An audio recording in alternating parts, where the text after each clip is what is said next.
didn't know we were doing the same movie, but I called her and was like, hey, like I'm doing this film, I'm so excited. And then Rainey was like, wait, what's it called? And I was telling her the narrative and she was like, I'm in that. And so it was just a funny coincidence, and it's not safe for us there anymore. We have to bring them out of the suggestion in stages. Stay away from me! The road just keeps on going. What's going on? Well, I'm in, a heat wave Chicago, 50 degrees. I mean, it feels like summer. So awesome. You got a cool globe behind you, though. I like that. Oh, yeah. Most places I've never visited. So, maybe one day I'll just spin it and actually go somewhere for once. Yeah. Well, first thing I got to ask you, when you got the script, were you going through the same thing I was going, like, what in the hell is going on in this film? Because there's so many things happening like minute to minute in it. I'm curious the initial reaction when you're reading it. Like, how do you keep up with it? It's just so much going on. Yeah, the first time I read scripts, I usually get like an emotional read on like I empathize with the character, and then comes the logic for me where I'm like, okay, what the heck is going on? And it was just so complex that it definitely was a script. Some scripts you can read like once or twice and really understand the whole narrative and the emotional experience. And I think for this one, it was like I had to read it like 4 or 5 times before the shoot. And ask Rob a lot of questions to dissect like what was true to my character and her reality and what was going on, really. Yeah.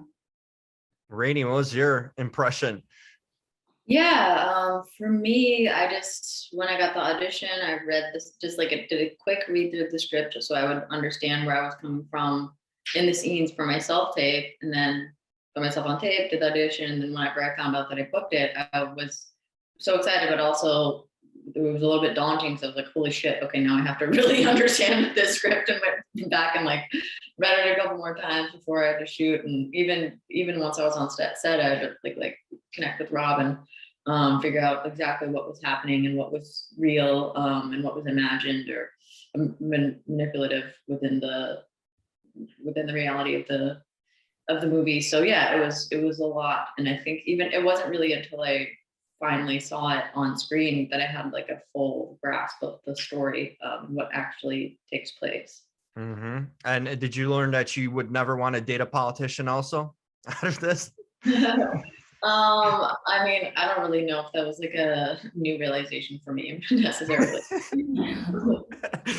Chelsea, you're all over the place. I mean, I was trying to figure out, is she pregnant or not? I mean, did you kind of root for your character at one point? Like, did you have ideas what you wanted her to be, or what situation you wanted her to be? Because she's all over the place, Yeah, I don't blame her. When you get manipulated, a lot of things get misconstrued. Yeah, I think that I always root for my characters. I believe that every character believes they're doing good in some way. And yeah, I loved playing Cindy because she was complicated and she was all over the place. But yeah, I think that was one of the hardest things for me to wrap my head around when I was understanding the logic of the film, was kind of the pregnancy and where that fits into the narrative for myself. Like, is it real? Is it not real? Things like that. But yeah, I love Cindy.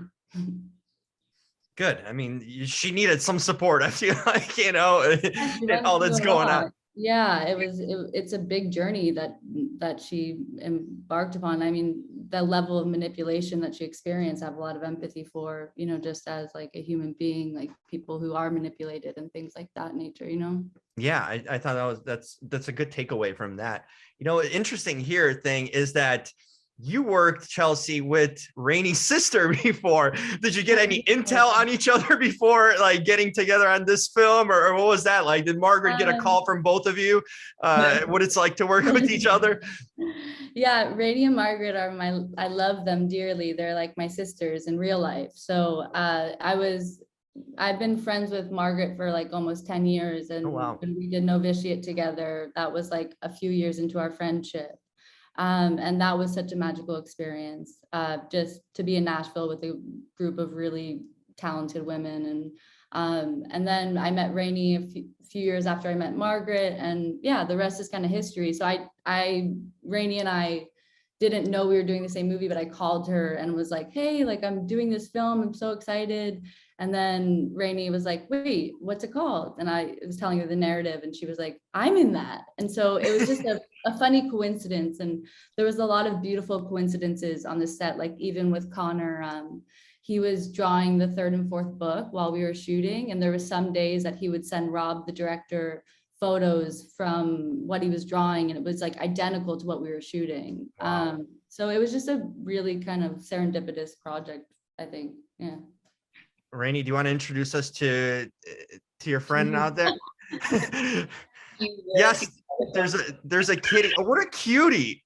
I know, my good boy. She deserves to get on screen time too, you know? So Chelsea, actually, I foster kittens all the time, oh, really? and Chelsea adopted two of the cats that I was fostering. They're brothers and sisters of this cat, so we have brothers and sister cats. Oh my God, that's so awesome. How, like, have you done this for a long time, fostering cats, or? Yeah, I've been doing it for probably like 8 years or something now. Rainey is amazing with animals. Like she's an animal whisperer, I swear. Like Thanks, she Chelsea. has like ferocious cats come to her and then they're the most loving when she's done nurturing them. It's really amazing. I love that. I had a pet rabbit and I'm like, I just put an application for adoption for some. I was thinking about fostering. See, that's the thing about fostering. Like, I think I would get too attached. I don't know how you do it, Rainey, because like there's the bundles of joys around you constantly, and then you got to kind of give them up. I know they're going hopefully to a good home, but how do you deal with that? Because I would want to always just keep them all. I know that's the hardest part, is letting him go. But for me, I've been really lucky that I just use my social media to help place the animals that I'm fostering. So if I don't know the person directly, I'll know that they're a friend of a friend. I kind of get a sense for the person so that I know that it's not like just some stranger who might be treating them poorly. Right. That's always the scary kind of part. You need to know where, you have a good sense of what home they're going to. Oh, that's awesome. You know what? I have an idea. You two should start a rescue together. Like start your own rescue. That would be amazing. That's a dream of mine, actually.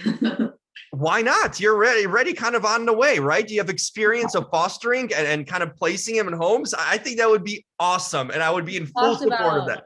We've talked about living on a farm when we're older and like grandparents. And yeah. So we'll do it then. That's so cool. Well, I'm a big proponent of animal rescue and animal rights, all these sort of things. So it's really cool to see someone actually doing it, because there's people who talk about it sometimes, but actually being proactive in it and making the steps that's admirable. And I think that, any life saved is just pretty amazing, to see what happens. Now, just the thought of it, what's going on in Ukraine, my thought is like, oh, the people, but also the animals too, that are getting abandoned and without food. It just breaks my heart to think about that. I know, God, my heart just breaks for them too, for the entire situation. But like, yeah, I think a lot of times the animals just get lost and like are secondary in people's minds. But Yeah. I should repost it, but I like posted a list of like countries that are accepting people with animals and stuff. So there are some resources that are helping in that arena as well. Well, good. We'll keep on posting. I'll be a proponent of that for sure. So it's so cool. Everything comes full circle. It seems like you guys being in a movie together and having that friendship and, the passion for animals. I love that. Nothing's better than see kind of like, stuff on screen, translate to real life, which is really cool. Yeah. Thank you so much, ladies, for taking the time and to talk to me. And hopefully next time I talk to both of you, you'll work on another movie and there's more animal talk, right? And more animals saved. Yeah. Maybe Thank you so much. with animals. Yeah, well, or that too, or a movie with animals. That's the next step. All right. Thank you, Jim. Thank you so much. Have a great day. Bye-bye.